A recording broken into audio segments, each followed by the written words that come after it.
July 24, 1956. The final night of Martin and Lewis at the Copacabana nightclub in New York City. 10 years of partnership, 16 films together, and countless sold-out shows were about to end. The audience had no idea this was goodbye.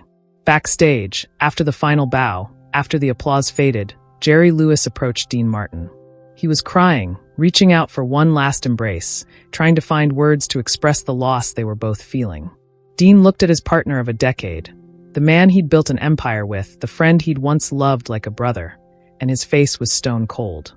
No tears. No emotion. Just 4 words that would haunt Jerry Lewis for the rest of his life. "You're nothing to me now." Those words ended one of the most successful partnerships in entertainment history and began a feud that would last for 20 years. But the real story isn't about the breakup. It's about what broke them, the pride that kept them apart, and the devastating reconciliation that came too late for the friendship they'd lost. Before we explore the tragic collapse of one of Hollywood's greatest partnerships, hit that subscribe button and turn on notifications.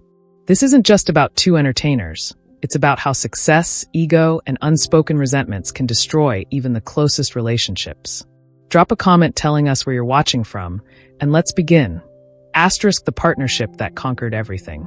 In 1946, Dean Martin was a struggling nightclub singer going nowhere fast. Jerry Lewis was a comedic nobody playing to empty rooms. When they met at the Glass Hat Club in New York and decided to team up, neither expected what would happen next. Their chemistry was instantaneous and electric. Dean was the smooth, handsome straight man. Jerry was the wild, rubber-faced comedian. Together, they created magic that audiences couldn't resist. Within months, they were the hottest act in show business. By 1950, they were superstars. Their nightclub shows sold out instantly. Their radio show dominated the ratings. Their movies, My Friend Irma, At War with the Army, The Stooge, made millions. They were reportedly earning $50,000 per week, astronomical money in the early 1950s. But more than success, they seemed to genuinely love each other. Dean called Jerry Kid and treated him like a little brother. Jerry worshipped Dean, constantly telling interviewers that Dean was the most talented man in show business. They finished each other's sentences. They made each other laugh. Their friendship seemed unbreakable. Behind the scenes, cracks were already forming. The seeds of resentment. The problem started with how their partnership was perceived. To the public and the media, Jerry Lewis was the star. He was the funny one.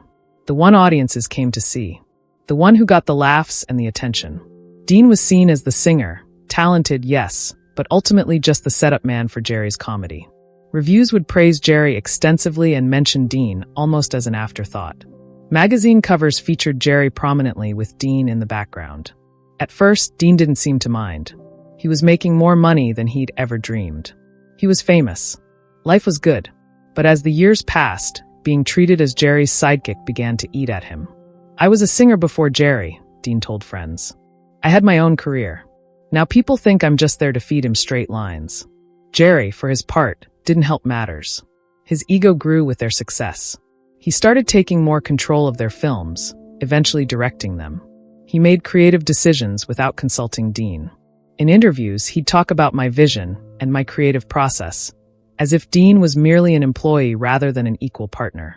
The money split was equal, 50-50, but the creative control and public recognition weren't. Jerry was the genius. Dean was just the good-looking guy who sang a few songs. The personal drift. As their professional relationship became strained, their personal friendship suffered too. In the early years, they'd socialize constantly. Dean, Jerry, and their families would vacation together. They'd spend holidays together. They were truly close. But by the mid-1950s, they barely spoke outside of work. Their lifestyles had diverged dramatically. Dean loved gambling, drinking, and golf. He was laid back in private. Jerry was manic, obsessive about work, constantly seeking new projects and publicity. He needed attention like air. Dean started to see Jerry as exhausting and self-centered. Jerry started to see Dean as lazy and ungrateful. The affection that had once been genuine began to feel like an act they performed for audiences. Friends noticed the change. Frank Sinatra, who knew both men, said later, "You could feel the ice between them. They'd do the show, get the laughs, take the bows. But the second they were off stage, they'd head in opposite directions without a word." The breaking point. By early 1956, both men knew the partnership couldn't continue. The question wasn't if they'd break up, but when and how. They had contracts to fulfill, commitments to honor. But the friendship that had made their act special was already dead. The final straw came during contract negotiations for their next series of films. Jerry wanted more creative control. Dean wanted equal billing and recognition. Neither would compromise. The arguments became heated, personal, vicious. "You'd be nothing without me," Jerry reportedly said during one fight.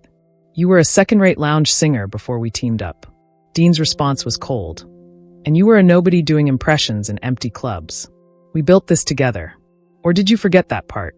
They agreed to finish their existing commitments, and then go their separate ways. The final performance would be July 24th, 1956, at the Copacabana in New York City, the same venue where they'd celebrated so many triumphs together. The final performances. The 3 weeks of shows leading up to July 24th were torture for both men. They went through the motions professionally, hitting every mark, delivering every joke. But anyone watching closely could see the tension.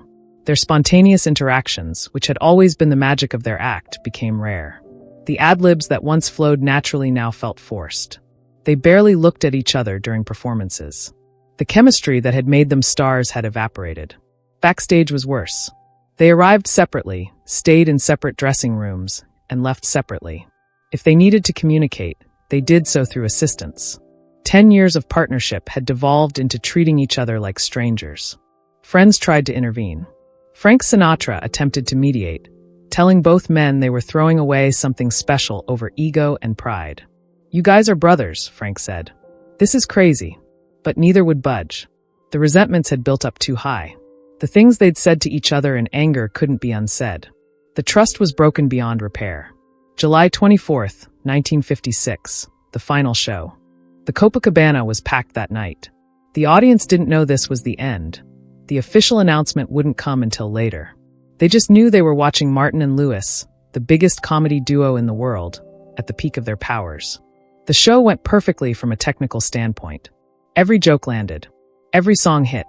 The audience roared with laughter and applause. Dean and Jerry performed with the professionalism that had made them stars, even though their friendship was already over. But those who knew them could see the truth beneath the performance. Dean's smile didn't reach his eyes. Jerry's manic energy felt desperate rather than joyful. They were giving the audience what they expected, but the heart was gone. When they took their final bow together, Jerry's eyes were wet with tears. He knew what was coming. Dean's face was impassive, already emotionally checked out. Backstage after the final curtain. The moment they got off stage, Dean headed straight for his dressing room without a word. Jerry followed him, unable to let it end this way. 10 years of partnership, of brotherhood, of shared dreams and successes. It couldn't just end with silence. "Dino," Jerry called out, using the nickname he'd used for a decade. "Wait, we need to talk." Dean stopped but didn't turn around. "We can't end it like this," Jerry continued, his voice breaking. "We've been through too much together. You're my best friend. You're my brother." Dean finally turned around. His face was cold, emotionless. This was the moment that would define their relationship for the next 2 decades. "Your brother?" Dean's voice was quiet but cutting. "Brothers respect each other. Brothers treat each other as equals. You've spent years treating me like your sidekick, taking all the credit, making all the decisions. That's not brotherhood. That's you using me." Jerry started to protest. "That's not fair. I never—" "Stop," Dean interrupted. "I'm done, Jerry. Done with the act. Done with playing second fiddle to your ego. Done with you." Jerry reached out, literally trying to grab Dean's arm. "Please. We can fix this. We can work it out. Just tell me what you need." Dean pulled away from Jerry's grasp and delivered the line that would echo through both their lives. "You're nothing to me now." The words that couldn't be taken back. Jerry Lewis froze. In that moment, 10 years of partnership shattered completely. Not just the professional relationship, but the friendship, the brotherhood, everything they'd built together. "You don't mean that," Jerry whispered. "I absolutely mean it," Dean replied. "We had something special once. But you killed it with your ego and your need to be the star. So now we're nothing. Just 2 guys who used to work together." Dean turned and walked into his dressing room, closing the door behind him. Jerry stood there in the hallway, crying, while crew members and staff tried to pretend they hadn't witnessed the devastating end of an era. The aftermath. The official announcement came days later. Martin and Lewis were splitting up. The entertainment world was shocked. Headlines screamed about the breakup. Fans were devastated. NBC, which had them under contract for television specials, scrambled to adjust. Both men moved forward with solo careers. Dean focused on singing and acting, eventually becoming a huge star in his own right with his television variety show and his role in the Rat Pack. Jerry continued in comedy, directing and starring in films that showcased his unique brand of humor. But the bitterness remained. In interviews, Jerry would talk about Dean with barely concealed hurt. "I loved him. I thought he loved me. Turns out I was wrong." Dean, when asked about Jerry, would be dismissive. "We worked together. It was business. People need to stop making it more than it was." The coldness of that statement, reducing 10 years of partnership and friendship to just business, hurt Jerry more than any insult could have. 20 years of silence. From 1956 to 1976, Dean Martin and Jerry Lewis didn't speak. Not once. They'd cross paths at industry events and ignore each other. They'd hear about each other through mutual friends, but wouldn't reach out. The wall between them was absolute. Friends would occasionally try to broker a reconciliation. Frank Sinatra, who remained close to both, would tell Dean, "Life's too short for this grudge. Call Jerry." Dean's response was always the same. "I said what I needed to say. There's nothing more to discuss."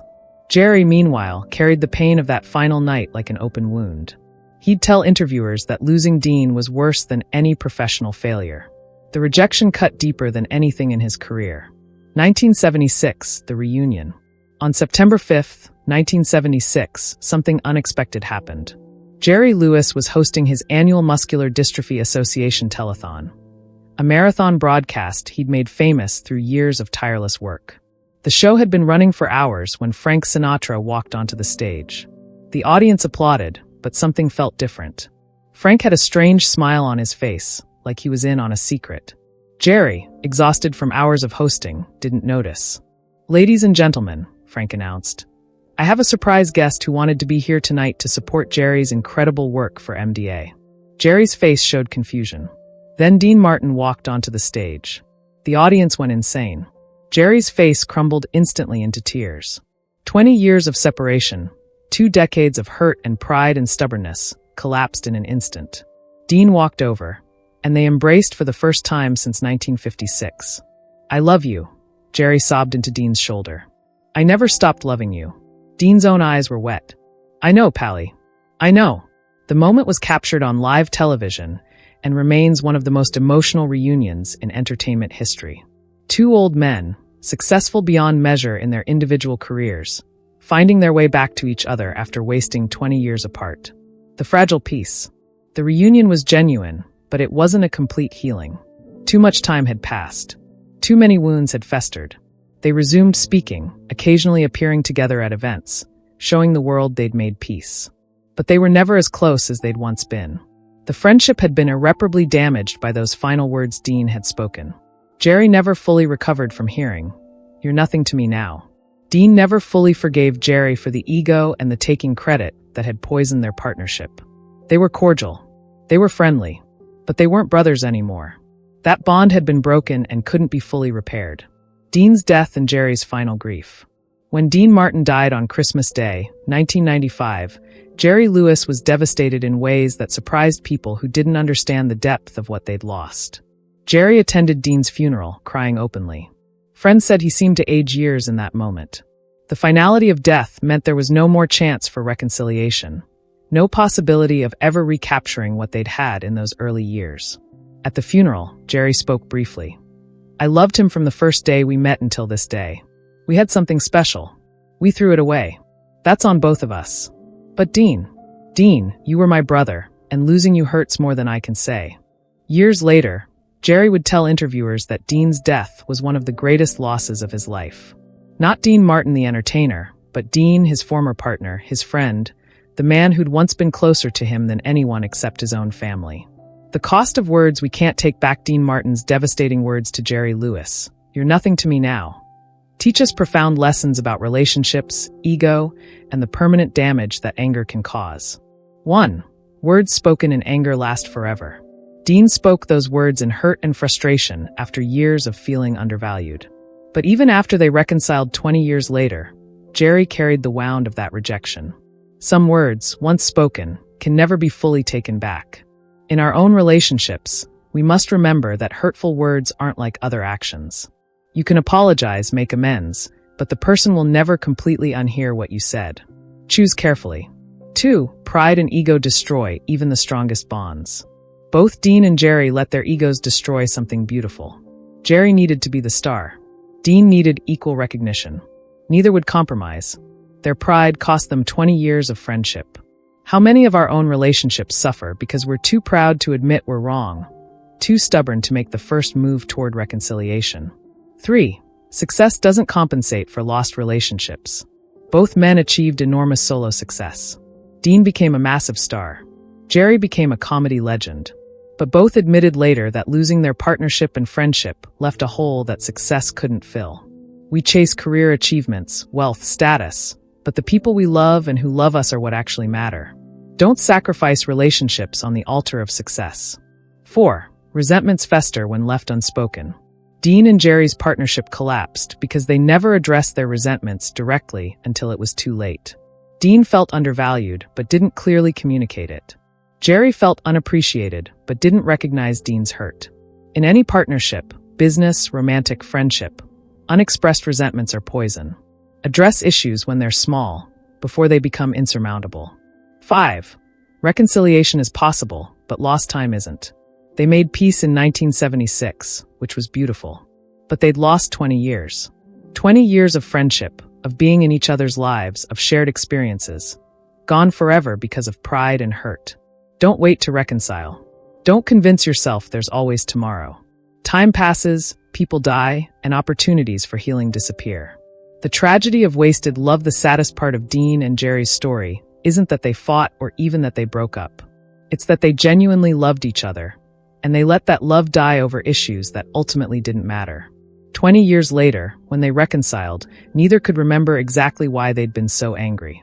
The resentments that had seemed so important in 1956 felt petty and pointless in 1976. But the time they'd lost was gone forever. Your turn.